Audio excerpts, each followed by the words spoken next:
देश का दुर्भाग्य है, पहला प्रधानमंत्री हमारा ऐसा है जो झूठ कह रहा है। मेरी सरकार आने के बाद कहीं पर भी एनआरसी शब्द पर कोई चर्चा नहीं हुई, कोई बात नहीं हुई। भारतीय के माथे पे नहीं लिखा है चूतिया, आप करते जाओगे हम झेलते जाएंगे, ऐसा नहीं होगा। मित्रों मित्रों करके आपने देश की मित्रा कर दी एकदम। सीए एनआरसी की जो विचारधारा है, ये गोडसे को मानने वाले लोग, संघीय और भारतीय जनता पार्टी के लोग, गोडसे को राष्ट्रपिता घोषित किया जाए, गोडसे की वजह से आजादी मिली, फलाना ढिमकाना, लेकिन इनके ही नेता इनके मुंह पे पेशाब कर देते हैं। सबसे बड़ी बात, जो हिंदू खुश हो रहा है कि मुस्लिम इस देश से बाहर हो जाएगा, आधी आबादी खत्म हो जाएगी, पाकिस्तान चला जाएगा, बांग्लादेश चला जाएगा। हिंदुओं सुनो, तुम्हारी भी बम्बू लगने वाली है, गांड तुम्हारी भी फटने वाली है। लाइव टीवी, सच सबसे आगे। नमस्कार दोस्तों, मैं विनय दुबे एक बार फिर आप लोगों के बीच। सीए एनआरसी की जो विचारधारा है, ये गोडसे को मानने वाले लोग, संघीय और भारतीय जनता पार्टी के लोग, गोडसे को राष्ट्रपिता घोषित किया जाए, गोडसे की वजह से आजादी मिली, फलाना ढिमकाना, लेकिन इनके ही नेता इनके मुंह पे पेशाब कर देते हैं। कैसे कर देते हैं सुनना चाहेंगे? अंधभक्त दिन रात लगे रहते हैं। वो प्रज्ञा ठाकुर जी ने भी उनको देशभक्त बता दिया, ये बता दिया, वो बताया, लेकिन वो भूल जाते हैं कि ये देश गांधी का है। गोडसे जैसे लोगों की यहाँ पे कोई कीमत नहीं है। आपके भगवान होंगे, लेकिन आपके जो ही नेता हैं, आप ही के पार्टी के नेता हैं मित्रों, जो आपके मुंह पे पेशाब करके चले जाते हैं। कैसे? देखो, दिखाता हूं, देखो देखो। नाथूराम गोडसे को देशभक्त कहे जाने की बात तो दूर, मैं समझता हूं कि ये देशभक्त मानने की किसी की सोच है।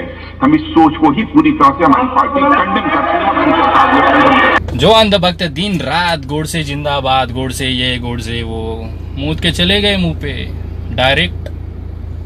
राजनाथ सिंह जी, सलाम है आपकी हिम्मत को कि इतना सब कुछ होने के बाद भी आपने खुले मन से देश की जो असली, बोलते हैं ना, सूल है, असली जो आत्मा है देश की, महात्मा गांधी जी के विचार से देश चलता है, आपने उसको माना, उसके लिए आपका अभिनंदन करता हूं। और देशभक्त जो बन के घूम रहे हैं, नकली अंधभक्त, थोड़ा समझे चीजों को। अगर आपको महात्मा गांधी से इतनी ही दिक्कत है, बटुए में लेके घूमते हो, फेंक दो, हम जैसे लोग उठा लेंगे, बांट दो। महात्मा गांधी का फोटो लगा है, बहुत दिक्कत होती है आप लोगों को, दे दो दूसरे को। भाई मत रखो, इतनी नफरत है ना, साबित करो सालो। नहीं चाहिए महात्मा गांधी, नोट पे मत लो, मत यूज किया, दे दो दूसरों को। एनआरसी सीएए का देश भर में विरोध हो रहा है। आधा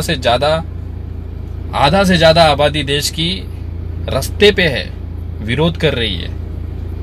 और ये भाजपा के चुटकी भर कार्यकर्ता आते हैं झंडा लेके, हम के सम्मान में, समर्थन में खड़े हैं। अरे यार, जितने आप लोग जमा होते हो ना, उससे ज्यादा विरोध में, रैलियों में ना, पानी की बोतलें देने के लिए लोग जमा होते हैं। जितनी आपकी क्वांटिटी होती है ना, उतनी ही क्वांटिटी लोग पानी बांटने के लिए विरोध रैलियों में आते हैं। थोड़ा दम लगाओ, दिखाओ देश को कि आप समर्थन कर रहे हो, जनता आपके साथ है, ये साबित करो। ऐसे नहीं होता है। देश की आधी आबादी रास्ते पे है, हिंदू है, मुस्लिम है, लगभग सारे धर्मों के लोग हैं। आप लोगों के बस का नहीं है ये। आपने हिंदू मुस्लिम खेल लिया है, उसमें आपकी दिक्कतें चालू हो गई हैं। दूसरी चीज, आपके पास इतना ही बड़ा जनाधार है, इतना ही समर्थन है, तो क्यों डरे हो? करो ना। झारखंड गया, एक साल में 7 राज्य गए, अगले साल में सफाया करेंगे। भारतीय के माथे पे नहीं लिखा है चूतिया, आप करते जाओगे हम झेलते जाएंगे, ऐसा नहीं होगा इस देश में। एनआरसी लागू हो जाए, देश के घुसपैठिए बाहर जाने चाहिए, बेशक जाने चाहिए, लेकिन हिंदू मुस्लिम के आधार पे नहीं। चाहे जो हो उसको बाहर करो, मैं भी समर्थन करता हूं, लेकिन जात पात के धर्म के नाम पे नहीं होना चाहिए वो। अगर मलेशिया जैसे कंट्री में, जहां पे 20% की आबादी भारतीय है, कल को अगर उन्होंने एनआरसी ला दिया, तो भारतीयों को हम कहां पे रखेंगे? मोदी जी, मैं नहीं बोल रहा हूं, मैं बोल ही नहीं रहा हूं, मलेशिया के प्रधानमंत्री बोल रहे हैं, खुद सुनिए, आइए। We have accepted the Indians who came to this country, the Chinese who came to this country. We gave them citizenship even when they don't qualify, and they are all in the government. He saying कि हमने उनको नागरिकता दिया, तब जब वो qualify नहीं करते थे तब भी उनको नागरिक दिया। अगर विदेशों में भी एनआरसी लागू करके भारतीयों को निकाला जाला चालू किया, अगर किया जाए तो कहां पे रखेंगे मोदी जी इतने लोगों को? अभी तो सिर्फ मलेशिया का उदाहरण है, बहुत सारी कंट्रीज है जहां पे इस समय विरोध चल रहा है और जो हिंदू खुश हो रहे हैं बड़े एकदम। सबसे दुखद बात, मुझे कल रात को फोन आया कि विनय जी आपके भाईजान 3000 भाईजान लखनऊ पुलिस ने तोड़ रहे हैं कुत्ते की तरह। मैं बोला इसमें खुश होने की बात है? आप मुस्लिम के मरने का जश्न मनाओगे? आप हिंदू के मतलब हिंदू मार रहा है मुस्लिमों को, इस पे खुश होगे? ये कौन सी दुनिया, कौन सा भारत है ये? हमारे किसी भी धर्म में ऐसा नहीं लिखा है, ना हिंदू में लिखा है ना मुस्लिम में लिखा है कि किसी मरने का जश्न मनाएं। अरे इंसानियत मर गई है क्या आपकी? कौन सा हिंदू धर्म पढ़ रहे हो यार? हमारे श्री राम जब रावण का जब वध किया था ना उन्होंने, तो लक्ष्मण को भेजा था, बोला भाई जाओ और उनसे धर्म की शिक्षा लो। लक्ष्मण जी जाते हैं अपना हाथ जोड़ के, एक मरते हुए इंसान से, एक मरते हुए रावण से उन्होंने धर्म की शिक्षा ली थी। ये हमारा धर्म है। हम किसी के मरने का जश्न नहीं मनाते, न किसी की तकलीफ में खुश होते। ये हिंदुत्व एक्चुअल हिंदुत्व है, तुम्हारे जैसे नौटंकीबाज हिंदुत्व नहीं है। ये मुस्लिम मार खाए तो खुश हो, देखता हूँ फेसबुक पे बड़े लोग चाव से लिखते हैं, मुस्लिम भी लिखते हैं। ऐसा नहीं है सिर्फ हिंदुओं के अंदर ये साली खराबी है, मुस्लिमों की कुछ संख्या है, हिंदुओं की कुछ संख्या है जो एक दूसरे को मरते करते हुए देख के खुश होते हैं। ये कौन सा हिंदुस्तान है यार? सबसे बड़ी बात, जो हिंदू खुश हो रहा है कि मुस्लिम इस देश से बाहर हो जाएगा, आधी आबादी खत्म हो जाएगी, पाकिस्तान चला जाएगा, बांग्लादेश चला जाएगा। हिंदुओं सुनो, तुम्हारी भी बम्बू लगने वाली है, गांड तुम्हारी भी फटने वाली है। ये सिर्फ हिंदुओं के, मुस्लिमों के लिए नहीं है कानून। और ये मैं नहीं बोल रहा हूं, ये अमित शाह जी खुद बोल रहे हैं। आप सुनो उनका बयान। लोगों को गलतफहमी है कि एनआरसी में सिर्फ मुस्लिमों को निकाला जाएगा। सच्चाई ये है कि हिंदू हो या मुसलमान, दोनों को निकालने की बात अमित शाह ने खुद बताई है। सुनिए अमित शाह क्या कह रहे हैं। पहले मैं स्पष्टता कर दूं, एनआरसी में कोई धर्म के आधार पर कोई कार्यवाही नहीं होनी। जो कोई भी एनआरसी के तहत इस देश का सिटीजन नहीं पाया जाएगा, सबको निकाला जाएगा। मोदी जी ने रामलीला मैदान में बहुत चौड़े होके उन्होंने बोला कि देश में झूठ फैलाया जा रहा है, कांग्रेस बाकी पार्टियां मिलकर देश को बर्बाद कर रही है। मैं एक चीज जानना चाहता हूं कि इस तरह की जो चीजें हो रही हैं देश के अंदर, इसमें झूठ कौन बोल रहा है? मोदी जी कहते हैं 2014 से जब से सरकार बनी है हमारा कोई भी एनआरसी का कोई डिस्कशन ही नहीं हुआ है। अमित शाह जी चिल्लाए पड़े हैं कि पहले सीए भी आएगा, फिर सीए आ गया, उसको कन्वर्ट हो गया, एक्ट हो गया, अब एनआरसी आएगा। झूठ बोल कौन रहा है? मैं नहीं कह रहा हूं ये सारी चीजें, मुझ पे मत जाइए, मोदी जी स्वयं कह रहे हैं, सुनिए। पहले सीए भी आने जा रहा है, सीए भी आने के बाद एनआरसी आएगा, और एनआरसी सिर्फ बंगाल के लिए नहीं आएगा, पूरे देश के लिए आएगा। मेरी सरकार आने के बाद 2014 से आज तक मैं 130 करोड़ देशवासियों को कहना चाहता हूं, कहीं पर भी एनआरसी शब्द पर कोई चर्चा नहीं हुई, कोई बात नहीं हुई। वाह मोदी जी वाह, खुले आम खुले मंच से झूठ पे झूठ। आप ही के करीबी गृह मंत्री जी कह रहे हैं कि एनआरसी तैयारी हो चुकी है, सारा चीज हो चुका है, लेकिन अभी तक देश को गुमराह किए पड़े हैं। आप जैसा व्यक्ति तो अपने पद की गरिमा रखिए, आपके पद की गरिमा रखिए। आप जैसा व्यक्ति अगर ऐसे मंच से झूठ बोल रहा है, क्या कहा जाएगा? देश का दुर्भाग्य है, पहला प्रधानमंत्री हमारा ऐसा है जो झूठ कह रहा है। या अगर आप सही कह रहे हैं तो हमारा गृह मंत्री झूठ बोल रहा है। सच कौन कह रहा है मोदी जी? आपने इतने चौड़े होके वहां पे 56 इंची सीना लेके कहा कि देश के अंदर एक भी डिटेंशन सेंटर नहीं है, डिटेंशन सेंटर नहीं है।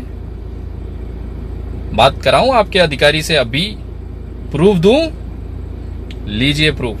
अब भी जो भ्रम में है, मैं उन्हें कहूंगा कि कांग्रेस और अर्बन नक्सलियों द्वारा वाह उड़ाई गई डिटेंशन सेंटर की अफवाहें सरासर झूठ है। बद इरादे वाली है, वाह। देश को तबाह करने के वाह। नापाक इरादों से भरी पड़ी है। एक आप ही सही है। झूठ है, झूठ है। टीवी पे देखा कि prime minister of India Narendra Modi ji बोल रहा है कि इंडिया में कोई डिटेंशन सेंटर नहीं है। तो इसलिए मैं फिर से देखने के लिए आया कि सच में डिटेंशन है या नहीं है। तो आगे देखा नहीं है, यहाँ पर तो है डिटेंशन सेंटर, और जो डिटेंशन सेंटर ये असम का हाल है। करोड़ रुपया खर्चा करके भारत सरकार बना रहा है। तो मोदी जी मुझे लगता है बहुत बड़ा एक झूठ बात यहाँ पर बोल दिया। वाह मोदी जी वाह, झूठ है, झूठ है, झूठ है, क्या कहेंगे। मित्रों मित्रों करके आपने देश की मित्रा कर दी एकदम। मेरा निवेदन है कृपया लोगों को सही जानकारी दे। मैं आज ये वीडियोस लेके आया हूं, मेरे को कोई शौक नहीं है इतना समय इतना बर्बाद करने के लिए, लेकिन कहीं ना कहीं देश गुमराह हो रहा है। कल को मेरी बच्चियां मुझसे पूछेंगी कि पापा जब ये देश को बर्बादी की तरफ जा रहा था 2019 में आप लोगों ने क्या किया, तो मैं बोलूंगा बेटा मैं जितना आवाज उठा सकता था मैंने उठाया है। मैं अंधभक्त नहीं हूं, जो सही है उसको फॉलो करता हूं, आज वो लेके आया हूं। मुझे अभी तक पिछली वीडियो में वो भोसड़ी वालों ने, अंधभक्तों ने आज तक जवाब नहीं दिया कि सीएए में उल्लंघन, अनुच्छेद 14 और 15 का उल्लंघन क्यों किया जा रहा है, उसका कोई जवाब नहीं है। एनआरसी के अंदर क्यों ऐसे दस्तावेज का प्रावधान रखा गया जो कि 60-70% जनता के पास है ही नहीं। क्या चाहते हो आप, देश खाली करना चाहते हो क्या? उसके बाद आपको क्या मिल जाएगा खाली करा के? और ये अंधभक्त है दिन रात। कुछ भोसड़ी वाले रात में चैट कर रहे थे, गांडू। मैं पूछा तेरा उम्र क्या है, बोलता है 21 साल, 21 ईयर्स। मैं बोला कॉलेज का टाइम है तुम्हारा, करियर पे फोकस करो, आगे क्या बनना है। कट्टर हिंदू टीका लगा के बोलता है तू दोगला हिंदू। मैं बोला दोगला हिंदू का मेरे को वो बता, किसे कहते हैं दोगला हिंदू? बोलते हैं जो अपने हिंदू धर्म का ये करे। मैं बोला कहाँ गया हिंदू धर्म का? मैंने तो व्याख्यान हिंदू धर्म का आपको बार बार दे रहा हूं। अपने धर्म का अभिमान और दूसरे धर्म को सम्मान, ये हिंदुत्व है जो हमेशा बोलूंगा। तुमको बुरा लगे लगे मेरे पाटे पे, तुम जैसे लोगों की औकात नहीं है बात करने की। पाकिस्तान भेजेंगे, तुम्हारे बाप का राज है भोसड़ी वालों। गाली क्यों खाते हो यार? अच्छा मूड में रहता हूं लेकिन आ जाते हो। करोगे तो खाओगे, उखाड़ लो मेरा जो उखाड़ना है। देश संविधान से चलता है, नियम से चलता है। नियम जो है गलत हो रहा है उसके खिलाफ हम जैसे हजारों लोग हैं, आधी आबादी देश की रास्ते पे है, आपको नहीं दिखेगा। मोदी जी आपके लिए देश हो सकते हैं, हमारे लिए आज भी देश का मतलब भारत है, हिंदुस्तान। हमने अपना देश नहीं बदला है, आप लोगों अंधभक्तों ने बदला है। मेरे तमाम देशवासियों से निवेदन है जो सीएए एनआरसी का समर्थन कर रहे हैं उनका धन्यवाद, अभिनंदन। दम लगा के करिए, और जो विरोध कर रहे हैं वो भी दम लगा के विरोध करिए। हम तो है ही विरोध करने के लिए, जहां तक हो पाएगा करेंगे। अगले 2 दिन के अंदर मैं माननीय उद्धव जी ठाकरे साहब से मिलके एनआरसी के विरोध में अपना संगठन की तरफ से, अपनी तरफ से एक पत्र उनको दूंगा कि महाराष्ट्र के अंदर ये लागू ना किया जाए। जो फैसला आपने लिया है उसका हम अभिनंदन करते हैं, और देश के सारे तमाम मुख्यमंत्रियों से निवेदन है क्योंकि जनता की बात को समझें, उनकी भावनाओं को आदर दें। कल को यही जनता आपको वोट करेगी, यही जनता आपको चुन के लाएगी। अगर आप इनको बाईपास, उनकी भावनाओं को बाईपास करेंगे तो कोई बाप, कोई माई का लाल आपको वापस नहीं ला सकता है। झारखंड उदाहरण है।